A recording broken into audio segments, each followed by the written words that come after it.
నమస్తే, welcome to ANN. Lakshminag Naraharshetti. బులెటిన్ల ముందుగా హెడ్లైన్స్. రేపు తెలంగాణ మున్సిపల్ ఎన్నికల కౌంటింగ్. కాంగ్రెస్ వైపే మొగ్గు చూపుతున్న ఎగ్జిట్ పోల్స్.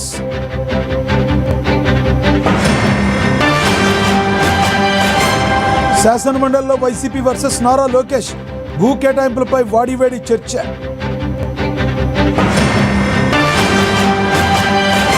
అంబటి రాంబాబును గుంటూరు కోర్టుకు తీసుకొచ్చిన పోలీసులు.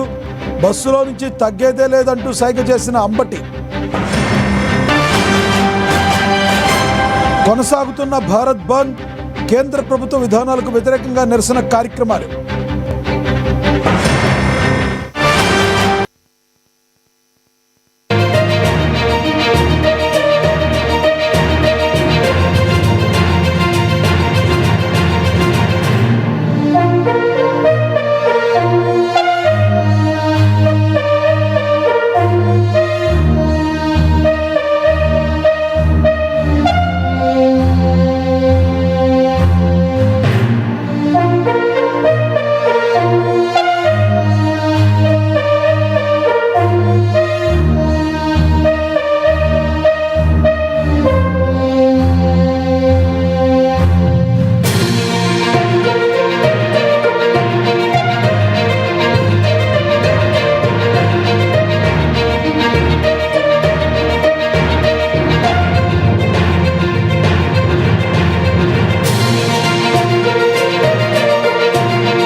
బ్రేకింగ్ న్యూస్ చూస్తున్నాం. తెలంగాణలో మున్సిపల్ ఎన్నికల పోరు ముగిసింది. ఈ నెల 13న ఓట్ల లెక్కింపు జరగనుంది. దీనికి ముందే పార్టీలు పోలింగ్ సరళికి అనుగుణంగా గెలుపోటములపైన ఒక అంచనాలకు వచ్చేస్తున్నాయి. ఎగ్జిట్ పోల్స్ సైతం తమ అంచనాలను వెల్లడించాయి. పోలింగ్ తీరుపైన సీఎం రేవంత్ రెడ్డి ఢిల్లీ పర్యటనలో పార్టీ అధ్యక్షుడు ఖర్గేకు నివేదిక ఇచ్చారు. 80% పైగా స్థానాలను పార్టీ గెలవబోతుందని చెప్పినట్లుగా మనకి సమాచారం అందుతుంది. అదేవిధంగా ఎగ్జిట్ పోల్స్ సైతం కాంగ్రెస్కి అధిక సీట్లు వస్తాయని వెల్లడించాయి. అధికార పార్టీ అక్రమాలకు పాల్పడిందని బీఆర్ఎస్ బీజేపీ నేతలు తీవ్ర ఆరోపణలు గుప్పిస్తున్నారు. ఇదే సమయంలో 2 ఏళ్ల అభివృద్ధి సంక్షేమ కార్యక్రమాలు చూసి పట్టణ ఓటర్లు తమకే పట్టం కడతారని అధికార పార్టీ నేతలు అంచనా వేస్తున్నారు. 116 మున్సిపాలిటీలు, 7 మున్సిపల్ కార్పొరేషన్లో జరిగిన ఎన్నికల్లో 80% పైగా స్థానాలు దక్కుతాయని కాంగ్రెస్ విశ్వాసం వ్యక్తం చేస్తుంది. ఎగ్జిట్ పోల్స్ అంచనాలకు దగ్గరగానే ఫలితాలు ఉంటాయని పార్టీ నేతలు విశ్వాసం వ్యక్తం చేస్తున్నారు. ఇదే విషయానికి సంబంధించి మరింత సమాచారాన్ని మా ప్రతినిధి హరీష్ అందిస్తారు లైవ్ ద్వారా. హరీష్, చెప్పండి, మీ దగ్గర ఉన్న తాజా సమాచారం ఏంటి? కాంగ్రెస్ నేతలు ఏమంటున్నారు? మున్సిపల్ ఎన్నికలకు సంబంధించి కూడా రేపు కౌంటింగ్ జరగబోతా ఉన్నది. ఇక 73% సంబంధించి కూడా పోలింగ్ నమోదైన నేపథ్యం అయితే కనిపిస్తా ఉంది. ఇక ఎగ్జిట్ పోల్స్ కి సంబంధించి కూడా మరోసారి ఏదైతే జూబ్లీహిల్స్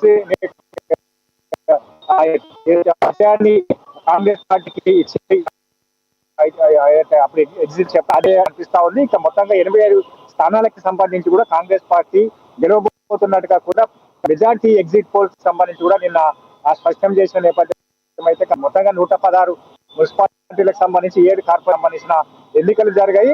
దాంట్లో ప్రధానంగా కార్పొరేషన్లో కావచ్చు, మున్సిపాలిటీలో కావచ్చు కాంగ్రెస్ పార్టీకి ప్రజలంతరం పట్టం కట్టబోతా ఉన్నట్టుగా కూడా ఇక అన్ని ఎగ్జిట్ పోల్స్ నిన్న ఏదైతే వెల్లడించిన నేపథ్యం అయితే కనిపి ఇక మొత్తంగా సర్వే సంస్థల అంచనాలకు సంబంధించి కావచ్చు, దాంట్లో ప్రధానంగా ఆపరేషన్ చాణక్య కావచ్చు, మిగతా ఎగ్జిట్ పోల్స్ కి సంబంధించి కూడా ఆపరేషన్ చాణక్య, అలాగే 1400, అలాగే 440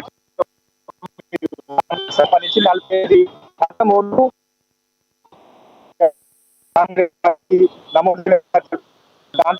13 ఎగ్జిట్ పోల్స్ కి సంబంధించి కాంగ్రెస్ పార్టీ వైపు మొగ్గు చూపిన నేపథ్యం అయితే కనిపిస్తుంది. ఈ నివేదికనంతా కూడా సీఎం రేవంత్ రెడ్డికి అరిచేకి అందించారు. ఎందుకంటే కాంగ్రెస్ పార్టీ ముందు నుంచి కూడా వ్యూహాత్మకంగా ప్రచారాలు కావచ్చు, పార్టీ ప్రక్రియ అని చెప్పొచ్చు. మినిస్టర్లుగా నియమించారు. ఆ ఇన్ఛార్జ్ మినిస్టర్ నుంచి కూడా క్షేత్రస్థాయిలో అభ్యర్థులకు సంబంధించిన ఎవరైతే అభ్యర్థికి సంబంధించి కూడా ఎంపిక జరగాలని కూడా అక్కడ అబ్జర్వర్ అని పంపించడం జరిగింది. దాంతో పాటుగా కాంగ్రెస్ సంబంధించి కూడా తర్వాత ఎన్నికలు, తర్వాత జూబ్లీ హిల్స్ ఉప ఎన్నిక, ఇప్పుడు మున్సిపల్ ఎన్నికలకు సంబంధించి కూడా ఈ క్లీన్ స్వీప్ చేయాలన్నట్టుగా కూడా కాంగ్రెస్ పార్టీ చేస్తూ ఉన్నది. ఆ దిశగా కూడా మొత్తంగా నిన్న ఎగ్జిట్ పోల్స్ కి సంబంధించి కూడా ఇవే అంశాలను కూడా ప్రస్తావించు వచ్చిన నేపథ్యం అయితే కనిపిస్తుంది. దాంట్లో ఏదైతే ఖమ్మం సంబంధించి కూడా మరోసారి స్వీప్ కాబోతున్నది. ఆ మున్సిపల్ లో కాంగ్రెస్ పార్టీ ఎదగబోతున్నట్టుగా కూడా సర్వే అంచనాలు వేసినతో పాటుగా ఆదిలాబాద్ సంబంధించి కూడా అక్కడ మున్సిపల్ థ్యాంక్ యూ హరీష్.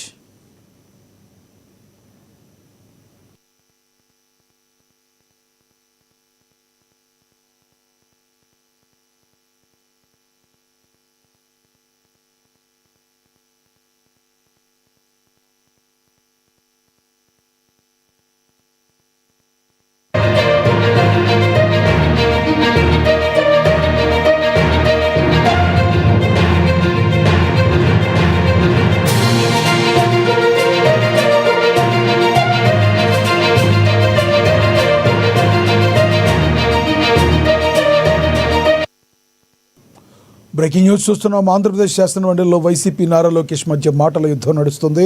మండలిలో భూ కేటాయింపులపై వాడివేడి చర్చ నడుస్తుంది. కంపెనీలకు 99 పైసలకు ఎకరం భూమి ఇది ఇచ్చారనే అంశంపై వాగ్వాదం నడిచింది. భూములు ఇచ్చినట్లు నిరూపిస్తే రాజీనామా చేస్తానని గతంలో ఛాలెంజ్ చేశారని, వాళ్ళు ఆధారాలు తీసుకురాలేకపోయారని మంత్రి లోకేష్ అన్నారు. క్రెడిబిలిటీ ఉన్న కంపెనీలకే భూములు ఇస్తున్నామని లోకేష్ స్పష్టం చేశారు. రియల్ ఎస్టేట్ సంస్థలకు భూములు ఎలా ఇస్తారు అని శాసనమండలి విపక్ష నేత బొత్స సత్యనారాయణ ప్రశ్నించారు. రహేజ్ రియల్ ఎస్టేట్ వ్యవస్థ కాదని మంత్రి అచ్చెన్నాయుడు బదిలిచ్చారు. మన పాత రాజధాని హైదరాబాద్ తీసుకుంటే అధ్యక్ష ఎకరా 150 కోట్లకి అక్కడ ఇస్తున్నారు అధ్యక్ష. ఇక్కడ మాత్రం ఎకరా 150 పైసలకే ఇస్తున్నారు అధ్యక్ష. మరి ఇందులో ఏంటి ప్రాబ్లమో నాకు అర్థం కావట్లేదు. అలాగే ఇంకా పునాది స్థాయిలో ఉన్న అమరావతిలో కూడా ఇస్తున్న భూముల ధరల కంటే మా విశాఖపట్నంలో ఇంకా తక్కువకి ఇస్తూ ఉన్న పరిస్థితి అధ్యక్ష. యాక్చువల్ గా భూ కేటాయింపులు అనేవి వెనకబడిన ప్రాంతాలు, మారుమూల ప్రాంతాల్లో తక్కువ ధరకి ఇస్తారు. ఎందుకంటే ఆ ప్రాంతం అభివృద్ధి చెందాలని, అలాగే అక్కడ చీప్ గా కూడా ధరలు భూములు ఉంటాయి కాబట్టి ఇస్తూ ఉంటారు అధ్యక్ష. మరి ఎంత కాస్ట్లీ ల్యాండ్ ని ఎందుకు తక్కువకి ఇస్తున్నారో ప్రభుత్వమే చెప్పాలి అధ్యక్ష. ఇంకోటి ఏంటంటే టీసీఎస్ కి 99 పైసలకే ఇచ్చామనేసి బాగా బ్రాండింగ్ చేసుకున్నారు, మంచిది అధ్యక్ష. అయితే టీసీఎస్ అంతకి ఇవ్వాలని డిమాండ్ చేసిందా లేదా ప్రభుత్వమే ఆఫర్ చేసిందా తెలియదు కానీ అధ్యక్ష, ఐటీ కంపెనీలకు ఇస్తామని చెప్పి రియల్ ఎస్టేట్ కంపెనీలకు అయితే భూములు అత్యంత తక్కువ ధరలకు అయితే ఇచ్చేస్తున్నారు అధ్యక్ష. ఇప్పుడే చెప్పినట్టుగా రహేజా డెవలపర్స్ కి 99 పైసలకేమో 27 ఎకరాలు కట్టబెట్టడం జరిగింది అధ్యక్ష. అలాగే అడ్రస్ లేని వర్షా కంపెనీకి డెడ్ చీప్ గా 3,000 కోట్ల రూపాయల భూమిని కట్టబెట్టాలని ట్రై చేశారు అధ్యక్ష. మాట్లాడనివ్వండి మంత్రి గారు ప్లీజ్. వన్ సెకండ్ అధ్యక్ష, మళ్ళీ నేను ప్రశ్నిస్తున్నా. నేను 5 కంపెనీలని చెప్పాను అధ్యక్ష. 6వ కంపెనీ పేరు మేడం గారు ప్రస్తావించారు. ఆధారాలు పెట్టమని హౌస్ ఆరోపణలు చేసి బయటకు వెళ్తాను. మేడం గారిని ఇప్పుడు ఆధారాలు పెట్టమని లేటెస్ట్ చేస్తూ విత్డ్రా ది స్టేట్మెంట్ అధ్యక్ష. అంతేగాని ఉరిసాక్ మీరు ల్యాండ్ ఎక్కడ ఇచ్చావు అధ్యక్ష? We are not given. మేము ఇవ్వలేదు అధ్యక్ష. చాలా స్పష్టంగా నేను చెప్పాను, 5 కంపెనీలకే ఇచ్చానని చెప్పాను. ఒరిస్సాకి నేను ల్యాండ్ ఇచ్చానని మేడం గారు నిరూపిస్తే no problem, I will withdraw my statement. లేదంటే మేడం గారు స్టేట్మెంట్ విత్డ్రా చేయాలి. లేదంటే ఏదో ఆరోపణ చేసి మేము బయటకు వెళ్ళి తలపించడం మేము ఒప్పుకోవడానికి సిద్ధంగా లేదు. We are not willing to take that. ఒరిస్సాకి ఇచ్చామని అంటున్నారు అధ్యక్ష. దయచేసి కరెక్ట్ కాదు అధ్యక్ష. మేడం గారు వివరాలు ప్రజల ముందర పెట్టమని కోరుతున్నారు అధ్యక్ష. మాధవరారు ఇప్పుడు సెకండ్ సెక్రటరీ మాట్లాడుతున్నారు, మీరు లేచి మాట్లాడతారు ఎందుకు? నా కూర్చోండి మంత్రి గారు. 1 మినిట్ అమ్మా. 1 మినిట్ మంత్రి. హైదరాబాద్ బాగ్లింగంపల్లిలోని ఆర్టీసీ కళ్యాణ మండపంలో ఉద్యమకారుల ఆత్మగౌరవ సభ ఘనంగా జరిగింది. తెలంగాణ జాగృతి ఆధ్వర్యంలో కార్యక్రమాన్ని నిర్వహించారు. ఈ కార్యక్రమానికి ముఖ్య అతిథిగా తెలంగాణ జాగృతి అధ్యక్షురాలు కవిత హాజరయ్యారు. తొలుత తెలంగాణ తల్లి విగ్రహానికి పూలమాల వేసి నివాళులు అర్పించారు. అనంతరం ప్రొఫెసర్ జయశంకర్ సార్ విగ్రహానికి నివాళులు అర్పించి సభను ప్రారంభించారు.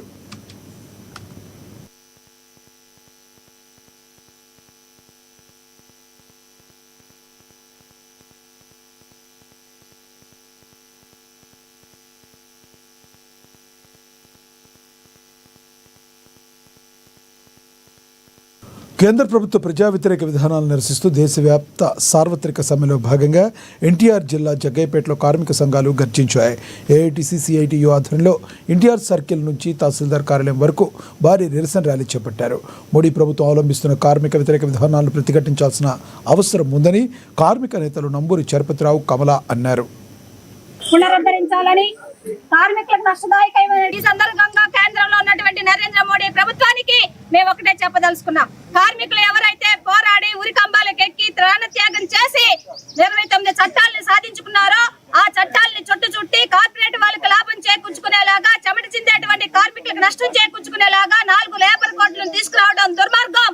రేపు ఏప్రిల్ నెల నుండి అమలులోకి తీసుకొస్తామని చెప్పడం పచ్చి దుర్మార్గం అని చెప్పేసి సందర్భంగా అన్ని కార్మిక సంఘాలు పెద్ద ఎత్తున లేబర్ కోడ్లను రద్దు చేయాలని ఈ సందర్భంగా రాష్ట్ర ప్రభుత్వాన్ని, కేంద్ర ప్రభుత్వాన్ని హెచ్చరిక చేయదలుచుకున్నాం. యూటీఎఫ్ రాష్ట్ర శాఖ నిర్ణయం మేరకు ఎన్టీఆర్ జిల్లా శాఖ ఆధ్వర్యంలో జగ్గయ్యపేటలో నిర్వహించేటువంటి భారీ కార్మికుల ర్యాలీకి యూటీఎఫ్ ఎన్టీఆర్ జిల్లా శాఖ తరఫున సంఘీభావాన్ని ప్రకటిస్తున్నాం. మరి భారతదేశ వ్యాప్తంగా జరిగేటువంటి సార్వత్రిక సమ్మె న్యాయమైనటువంటిది. కార్మికుల హక్కులను కాలరాసే విధంగా ఉన్నటువంటి లేబర్ కోడ్స్ 4ని రద్దు చేయాలని, అదేవిధంగా కనీస వేతనం 26,000 అమలు చేయాలని, సమాన పనికి సమాన వేతనాన్ని వర్తింపజేయాలని, అదేవిధంగా సిపిఎస్ ను రద్దు చేసి ఓపీఎస్ ను పునరుద్ధరించాలని, కొత్తగా 4 లేబర్ కోడ్లు తెచ్చి కార్మికుల్ని 10 గంటల పని చేయించుకునే ఉద్దేశంతో ఇది చేస్తున్నారు. 8 గంటల పని దినాన్ని రక్తంతో తడిసిన జెండా పైకెత్తి ఎర్ర జెండా చూపి 8 గంటల పని దినాన్ని సాధించిన రోజు పోయి దీన్ని మనం 10 గంటలు చేస్తూ బ్లాక్ డేగా మన జెండా ఎగరేసుకునే పరిస్థితి వస్తుంది. ఈ లేబర్ కోడ్ వల్ల 8 గంటలు చేసేవారు ప్రతి వారు 10 గంటలు చేయాల్సి వస్తుంది. ఉదయం 8 గంటలకు వచ్చి సాయంత్రం 6 గంటల వరకు ఉన్నారు. రేపు 6 గంటలకు వచ్చి సాయంత్రం 6 గంటల వరకు ఉండే పరిస్థితి వస్తుంది. ఈ కార్యక్రమాన్ని ఎన్డీఏ ప్రభుత్వం ఎందుకు తలపెడుతుంది? కార్పొరేట్ సంస్థకు అనుకూలంగా ఉండేట్టుగా వాళ్ళు ఇష్టం వచ్చేట్టుగా యాక్ట్లు, కొన్ని లేబర్ యాక్ట్లు ఉన్నాయి. ఆ యాక్ట్ల ప్రకారం మనం కోర్టుకు వెళ్తున్నాం. యాక్ట్ చూపించి మనం వెసులుబాటు పొందుతున్నాం. ఇప్పుడు అలాంటి వెసులుబాటు లేకుండా కార్పొరేట్ సంస్థలకే వెసులుబాటు వచ్చేట్టుగా ఈ చట్టాన్ని తయారు చేస్తున్నారు. కేంద్ర ప్రభుత్వం 29 చట్టాలను 4 లేబర్ కోడ్లుగా ఏర్పాటు చేయడాన్ని నిరసిస్తూ కార్మిక వర్గం దేశవ్యాప్త సార్వత్రిక సమ్మెకు పిలుపునిచ్చింది. ఈ నేపథ్యంలో పెద్దపల్లి జిల్లా రామగుండ సంగారెడ్డిలో జేసీ ఆధ్వర్యంలో బొగ్గు గనుల ఎదుట నిరసన చేపట్టారు. ఈ నిరసనలో భూగర్భ ఓపెన్ కాస్ట్ గనులలో కార్మికులు స్వచ్ఛందంగా విధులు బహిష్కరించే సమ్మెలో పాల్గొన్నారు. 4 లేబర్ కోడ్ల వల్ల కార్మిక హక్కులను హరించి వేస్తుందని కార్మిక నేత మిరియాల రాజురెడ్డి ఆగ్రహం వ్యక్తం చేశారు. పోరాడి సాధించుకున్నటువంటి 44 కార్మిక చట్టాలలో 29 చట్టాలను రద్దు చేసి 4 కోడ్లు తీసుకొచ్చి కార్మిక వర్గానికి ఎలాంటి హక్కులు లేకుండా కార్మిక వర్గాన్ని కట్టు బానిసలుగా చేసేటటువంటి ఈ 4 కోడుల్ని రేపు ఏప్రిల్ 1వ తారీఖు నుంచి అమలు చేయాలని నరేంద్ర మోడీ నాయకత్వంలో బీజేపీ ప్రభుత్వం ప్రయత్నం చేస్తా ఉంది. కూడా మోడీ ప్రభుత్వం అదానీ అంబానీలకి ఊడిగం చేయడం కొరకు కార్మిక వర్గాన్ని యాజమాన్యానికి కట్టు బానిసలు చేయడం కొరకు ఈ 4 కోడులు తీసుకొస్తా ఉంది. అయ్యా ఈ దేశానికి ఇంకా మేము ఏం మిగిలిచ్చిందని మేము ప్రశ్నిస్తా ఉన్నాం. ప్రభుత్వ రంగ సంస్థలు 1000 కోట్ల లాభాలు వచ్చే ప్రభుత్వ రంగ సంస్థలని కారు చౌకగా కార్పొరేట్లకు కట్టబెట్టిండ్రు.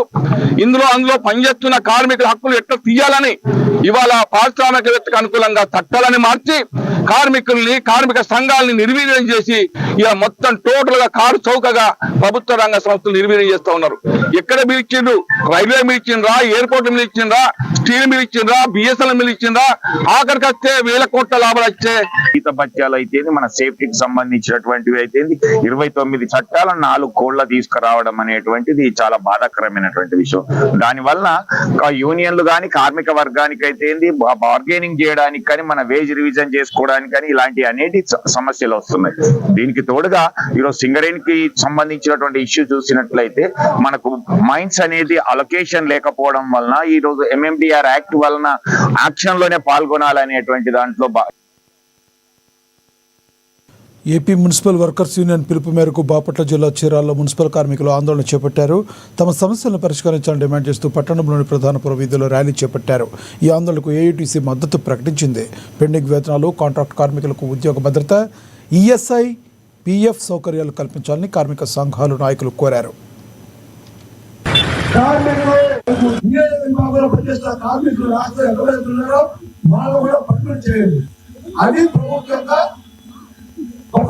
అంతేకాని కలుపుకోవడం ఉద్దేశం చేయకూడదు. అలాగే దివంగతులు, వికలాంగులు వాళ్ళ జీవితంలో వాళ్ళు ఎంత జనమైన పరిస్థితి అనుభవిస్తున్నారో ప్రభుత్వం గుర్తించాలి.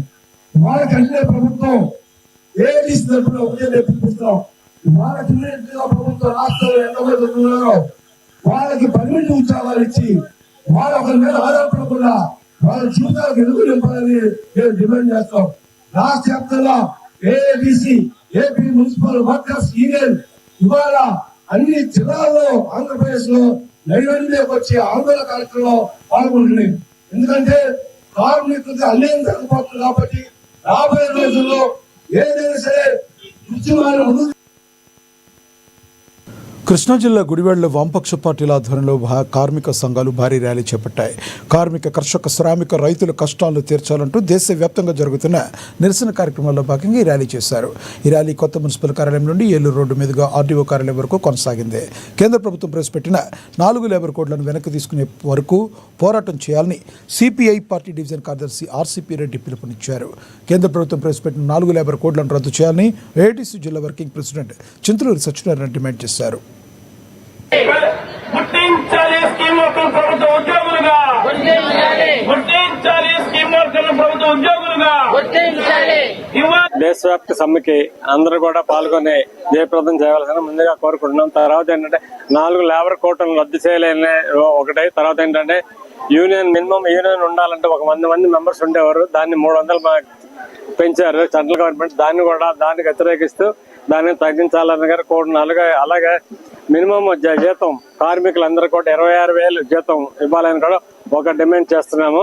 ఈ డిమాండ్లన్నిటి మీద కూడా కార్మికులందరూ కూడా వచ్చి ఇంకా ఇదే కాకుండా ఇంకా ముందు కూడా వచ్చి ఈ కార్యక్రమాలు జయప్రదం చేసి దీంతో ఆగిపోతే ఇంకా ముందు చాలా సమ్మెలు చేయవలసి వస్తాయి. అలాగే ఉద్యోగ కార్మిక అందరూ ఆకర్షణ అందరూ కూడా వచ్చి ఈ కార్యక్రమం జయప్రదం చేయాలని కోరుకుంటున్నాం.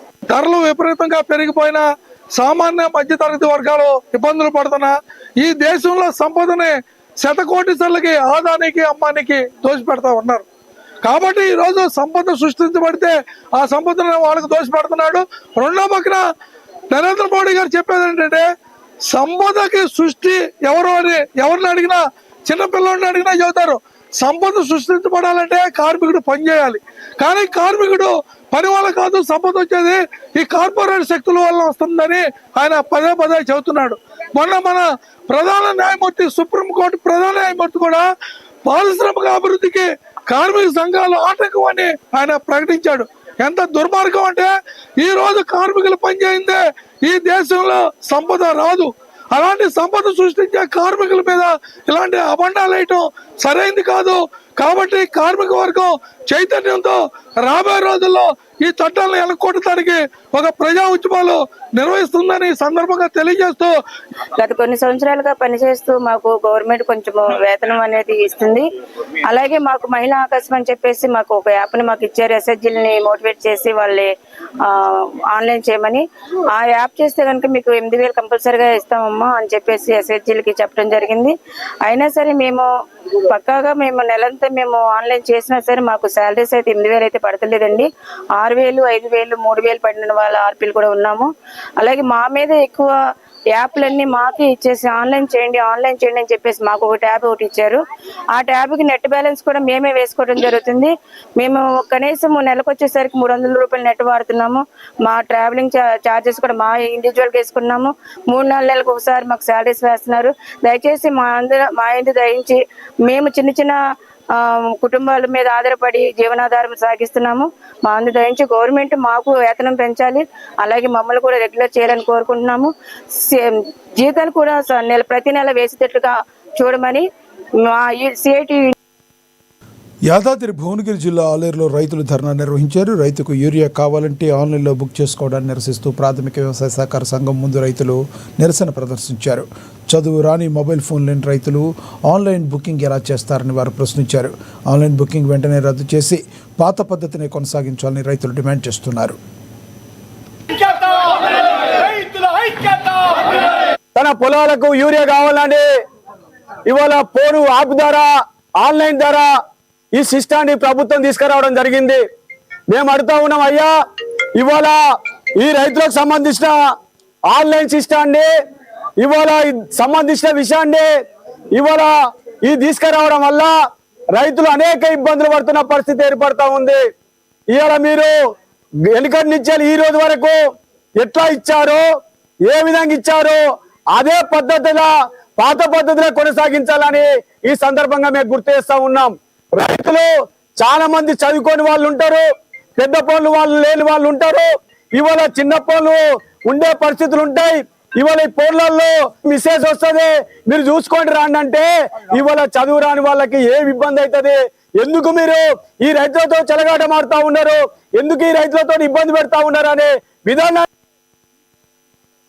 అంబర్పేట్ వాటర్ వర్కర్స్ అధికారుల నిర్లక్ష్యం తారస్థాయికి చేరింది. జిహెచ్ఎంసీ రోడ్లో వృధాగా నీరు పోతున్న అధికారులు పట్టించుకునే పరిస్థితి నెలకొంది. దీంతో వాహనదారులకు తీవ్ర ఇబ్బందులు ఎదురవుతున్నాయి. వాటర్పై ఎన్ని మార్లు విన్నవించినా అధికారులు పట్టించుకోవడం లేదని స్థానికులు తీవ్ర ఆగ్రహం వ్యక్తం చేస్తున్నారు. అధికారులు స్పందించి వెంటనే మరమ్మతులు చేయించాలని స్థానికులు కోరుతున్నారు.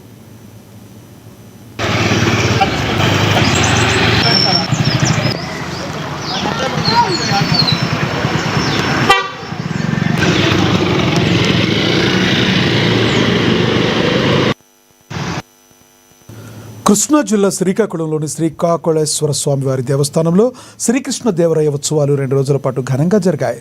ఉత్సవాలకు ముఖ్య అతిథులుగా అవనిగడ్డ ఎమ్మెల్యే బుద్ధప్రసాద్, ఎస్పీ విద్యాసాగర్ హాజరయ్యారు. శ్రీకాకుళ ఘన చరిత్ర నుంచి నేటి యువత స్ఫూర్తి పొందడమే ఉత్సవాల లక్ష్యమని ఎమ్మెల్యే బుద్ధప్రసాద్ తెలిపారు. శ్రీకృష్ణదేవరాయ ఉత్సవాల్లో శ్రీకాకుళ పర్యటన అభివృద్ధి లక్ష్యమన్నారు. శ్రీకృష్ణదేవరాయ ఉత్సవాలు తెలుగు భాష ఔన్నత్యం చాటేలా ఉన్నాయని ఎస్పీ విద్యాసాగర్ తెలిపారు.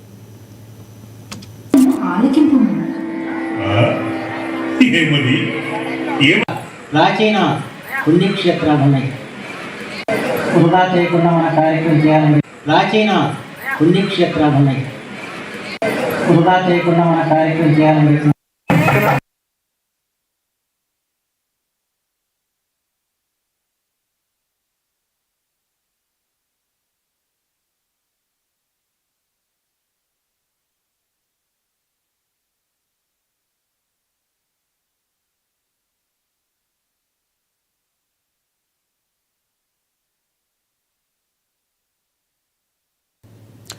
ఏలూరు జిల్లాలోని ప్రముఖ పుణ్యక్షేత్రం ద్వారకా తిరుమలలో మహాశివరాత్రి బ్రహ్మోత్సవాలకు రంగం సిద్ధమైంది.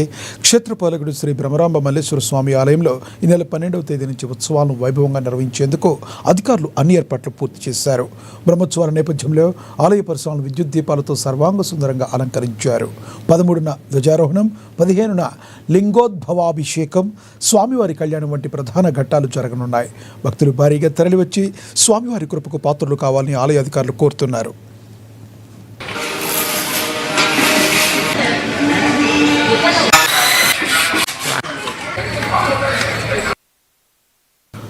హైదరాబాద్ కూకట్పల్లి పోలీస్ స్టేషన్లో సైబరాబాద్ కమిషనరేట్ 24వ ఆవిర్భావ దినోత్సవ వేడుకలను అత్యంత ఘనంగా నిర్వహించారు. సిబ్బందితో కలిసి జాతీయ జెండా ఎగురవేసి కేక్ కట్ చేసి పోలీసులు సంబరాలు చేసుకున్నారు. సేఫ్టీ సెక్యూరిటీకి అధిక ప్రాధాన్యం ఇస్తూ ఈ సైబరాబాద్ కమిషనరేట్ పరిధిలో ఎన్నో పోలీస్ స్టేషన్లు ఏర్పడ్డాయని ఏసీపీ నరేష్ రెడ్డి తెలిపారు. ఇక వాటిలో భాగంగానే కూకట్పల్లిలో సైతం పోలీస్ స్టేషన్ ఏర్పాటు చేశామని ఆయన తెలిపారు.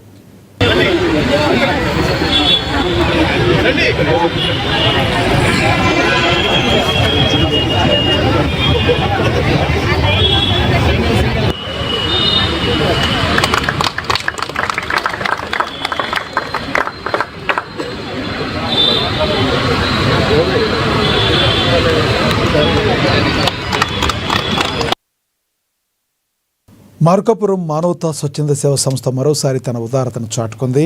మహాశివరాత్రి పర్వదినాన్ని పురస్కరించుకుని శ్రీశైలం మల్లను దర్శించుకునేందుకు వెళ్లి శివదీక్షా పరుల కోసం మెడికల్ క్యాంప్ను ఏర్పాటు చేశారు. దోర్నాల శ్రీశైలం ఘాట్ రోడ్డు మార్గ మధ్యంలో మెడికల్ క్యాంప్ నిర్వహిస్తున్నారు. ఈ కార్యక్రమాన్ని ప్రముఖ వైద్యురాలు డాక్టర్ చెప్పల్లి కనకదుర్గ కొబ్బరికాయ కొట్టి ప్రారంభించారు.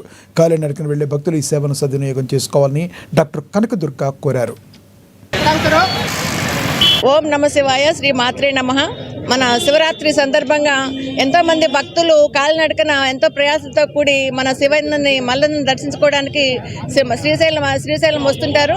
వాళ్ళందరికీ మన మార్కాపురం మానవతా సంస్థ ద్వారా ఎంతో కొంత సహాయము, వాళ్ళకి అవసరమైన కాళ్ళకి దెబ్బలు తగిలింటాయి, వాళ్ళకి కాళ్ళ నొప్పులు అవన్నీ అలానే వస్తుంటాయి. కాబట్టి వాళ్ళందరికీ మెడికల్ క్యాంప్ కండక్ట్ చేయాలని మన మార్కాపురం మానవతా సంస్థ ద్వారా ఎంతోమంది సభ్యుల సహకారంతో ఈరోజు మన వ్యాన్ బయలుదేరడం జరుగుతుంది. వాళ్ళకి అవసరమైన నొప్పులకు మందులు, అలానే చిన్న చిన్న గాయాలు అయితే వాళ్ళకి చిన్న చిన్న కట్లు కట్టడం కానీ, వాళ్ళకి ఓఆర్ఎస్ కానీ, వాళ్ళ డిహైడ్రేషన్ వచ్చినప్పుడు వాళ్ళకి కావాల్సిన ఓఆర్ఎస్ సప్లై అన్ని ఇస్తున్నారు. కాబట్టి అవకాశాన్ని అందరూ ఉపయోగించుకొని ఖచ్చితంగా అది సక్సెస్ అవ్వాలని ప్రతి ఒక్కరిని కోరుకుంటూ, దీంట్లో డాక్టర్స్ అలానే నర్సెస్ కూడా వస్తున్నారు.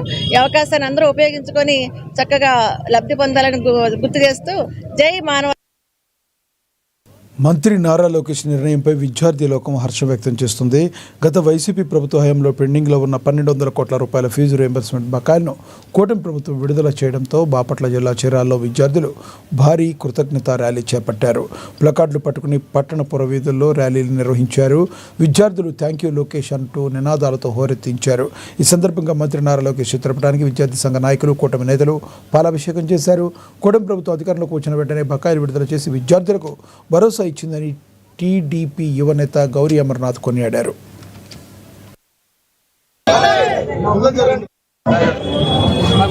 అందరికీ నమస్కారం.